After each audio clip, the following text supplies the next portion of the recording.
Yes, everyone. Very, very good afternoon. I'm once again with you from Smart Sign Academy. I will make you understood the tense of past continuous. अगर हम past continuous tense को अच्छी तरीके से समझना चाहते हैं तो सबसे पहले हमें ये जो टाइटल है उसके ऊपर अपना ध्यान केंद्रित करना चाहिए. देखिए बेसिकली इसका टाइटल क्या है, past continuous tense means past यानी वो टाइम जो बेसिकली हमारी लाइफ से चला गया, जिसे कि हम भूतकाल बोलते हैं, जिसे कि हम पास्ट में इंडिकेट करते हैं इंग्लिश के अंदर. तो बेसिकली पास्ट के वो एक्शंस जो कंटिन्यू फॉर्म में थे, यानी पास्ट टाइम में जो काम हो रहे थे, पास्ट में जिन कार्यों को सब्जेक्ट्स के द्वारा किया जा रहा था, तो बेसिकली वो सारे एक्शंस पास्ट कंटिन्यूस टेंस में आता है. तो सबसे पहले आप देखें इनकी हिंदी आइडेंटिटी. इस टेंस के अंदर अगर कोई भी सब्जेक्ट अगर अपने एक्शंस परफॉर्म कर रहा था तो उसके रिगार्डिंग जो हिंदी आइडेंटिटीज बनेगी वो इस तरीके से बनेगी. रहा था मीन्स एक सब्जेक्ट इस कार्य को कर रहा था, या फिर कर रही थी, या फिर कर रहे थे. So this is the Hindi identity of past continuous tense. और इसके लिए जो आपको हेल्पिंग वर्ब मिलेगी वो पास्ट की ही मिलेगी, क्योंकि बेसिकली ये जो कार्य हो रहे थे ये कब हो रहे थे, पास्ट में. तो इनकी हेल्पिंग वर्ब्स होती है वॉज एंड वर. और अगर आप इन दोनों हेल्पिंग वर्ब्स को यूज करना चाहते हैं तो इनका जो बेसिक रूल है कि वाज है वो सिंगुलर सब्जेक्ट्स के साथ यूज होगी और वर हमेशा प्लूरल सब्जेक्ट्स के साथ में यूज होती है. तो साथ में मैं आपको बता देता हूं कि सिंगुलर सब्जेक्ट्स कौन कौन से हैं. He, she, it, a, name. Plural subject होते कौन से हैं, आई, वी, यू, दे. लेकिन यहां पे एक सरप्राइज है और उसके तौर पे मैं बताना चाहूंगा कि वैसे आई हमेशा प्लूरल सब्जेक्ट होता है, लेकिन इस टेंस के अंदर ओनली पास्ट कंटिन्यूअस टेंस के अंदर वो सिंगुलर काउंट होता है. तो आप यहां पे बताएंगे कि वाज का use he, she, it, a, name के साथ में, आई के साथ में भी होता है. It means I is singular subject in this particular tense.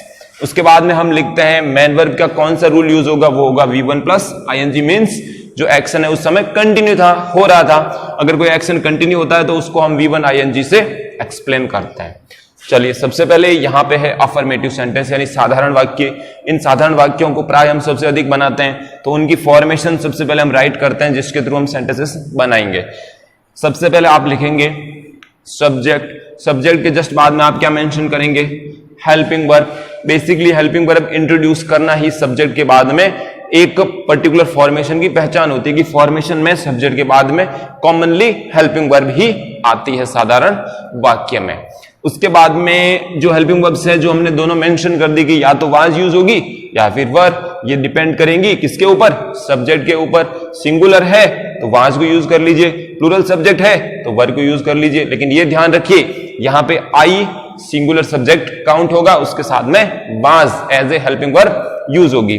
फिर आप वर्ब की फर्स्ट फॉर्म को यूज कर सकते हैं और उसके साथ में ING फॉर्म ऐड करेंगे. वाई, क्योंकि ये एक्शन उस समय चल रहा था. किस समय, पास्ट के टाइम में.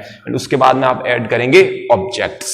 ओके, चलिए हम कुछ सेंटेंसेस बनाते हैं. सबसे पहले सेंटेंस को आइडेंटिफाई कीजिए. पीछे क्या लिखा हुआ है, रहा था.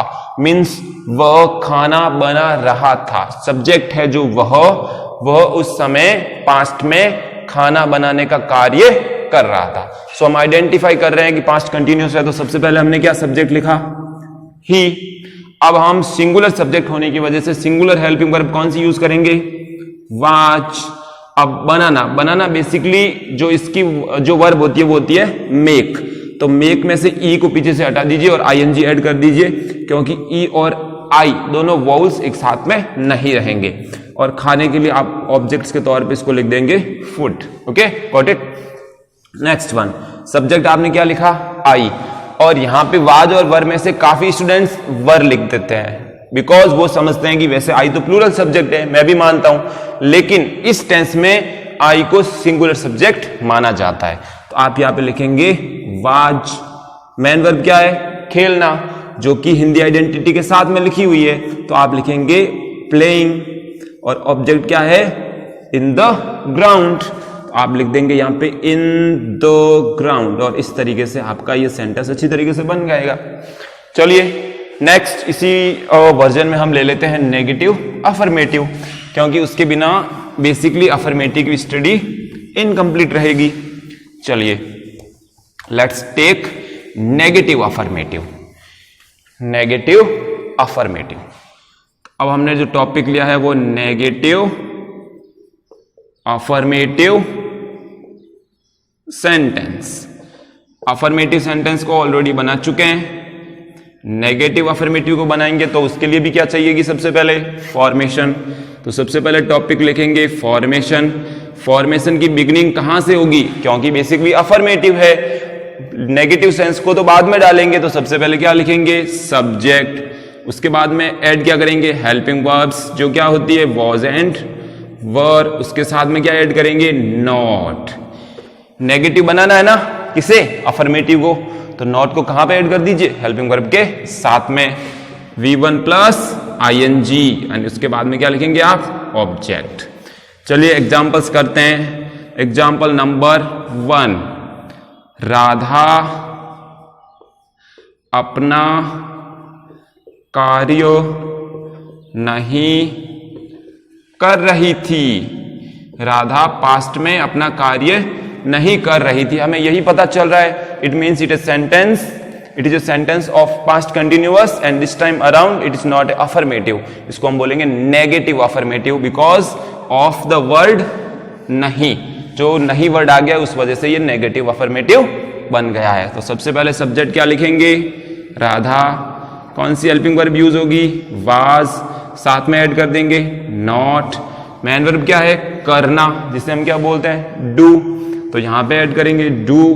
पीछे क्या ऐड करेंगे, ING फॉर्म, बेसिकली काम हो रहा था उस समय। उसके बाद में हम ऑब्जेक्ट लिखेंगे, क्या है, अपना कार्य। अपना जो वर्ड है उसकी, अगर आपको यहां पे अपना के रिगार्डिंग जो वर्ड यूज करना है, उसके लिए आपको ये वर्ड किससे रिलेशन रखता है, ये वर्ड रिलेशन करता है राधा से। तो बेसिकली राधा के लिए पॉजेसिव, राधा के लिए पॉजेसिव एडजेक्टिव होता है, वो होता है हर। तो हम यहां पे लिखेंगे हर वर्क। Got it. चलिए इसके इंट्रोगेटिव को भी बना लेते हैं। Next one, interrogative sentence of past continuous, and इसमें आप सबसे पहले लिखेंगे फॉर्मेशंस। फॉर्मेशंस हमेशा फर्स्ट पार्ट होता है सेंटेंस को बनाने के लिए, सबसे बड़ी हेल्प यही तो होती है हमारे पास। और इसमें फॉर्मेशंस नंबर 1, यानी पहली फॉर्मेशन में आप हेल्पिंग वर्ब से बिगिनिंग करते हो, जो होती है वॉज एंड वर। उसके बाद में आप लिखते हो सब्जेक्ट। उसके बाद में आप लिखते हो V1 ING फॉर्म। उसके पीछे लिखते हो ऑब्जेक्ट। पीछे क्या ऐड करते हो, question mark. Second number formation, सबसे पहले क्या आएगा, WH वर्ड। उसके पीछे क्या आएगी, हेल्पिंग वर्ब्स, जो क्या होती है वॉज एंड वर। और अब सब्जेक्ट आएगा, क्योंकि इंट्रोगेटिव्स में सब्जेक्ट हेल्पिंग वर्ब्स के बाद में आता है। तो आप ऐड करेंगे सब्जेक्ट, उसके बाद में V1 ING फॉर्म, एंड उसके बाद में ऑब्जेक्ट, एंड पीछे क्वेश्चन मार्क ऐड कर देंगे। Let's take 2 examples, 1 each. पहला सेंटेंस है, क्या तुम वहां दौड़ रहे थे, क्वेश्चन मार्क। सबसे पहले WH वर्ड आ गया है, तो इस कंडीशन में हम कौन सी फॉर्मेशन यूज करेंगे, फॉर्मेशन नंबर 1। तो चलिए हमें वॉज और वर में से हेल्पिंग वर्ब यूज करनी है टेंस के अकॉर्डिंग। तो उस पर्टिकुलर कंडीशन में हमें सब्जेक्ट को ध्यान से देखना है। सब्जेक्ट क्या है, यू। सो हम कौन सी हेल्पिंग वर्ब यूज करेंगे, were, you as a subject. Main verb running, and पीछे ऐड करेंगे जो ऑब्जेक्ट क्या है, देयर। पीछे क्या ऐड करेंगे, क्वेश्चन मार्क। नंबर 2, तुम यहां कब खेल रहे थे। सबसे पहले देखा पास्ट कंटिन्यूअस का है, बिकॉज हम पूछ रहे हैं कि भाई तुम बेसिकली पास्ट के उस टाइम जो है, पास्ट के इस टाइम यानी पास्ट के किस टाइम खेल रहे थे। तो बेसिकली हम समझ पा रहे हैं फिर से हिंदी आइडेंटिटी के थ्रू पास्ट कंटिन्यूअस का इंट्रोगेटिव सेंटेंस है। तो सबसे पहले WH वर्ड ले लीजिए, क्या है, व्हेन। हेल्पिंग वर्ब आ जाएगी वर, फिर ऐड करेंगे यू।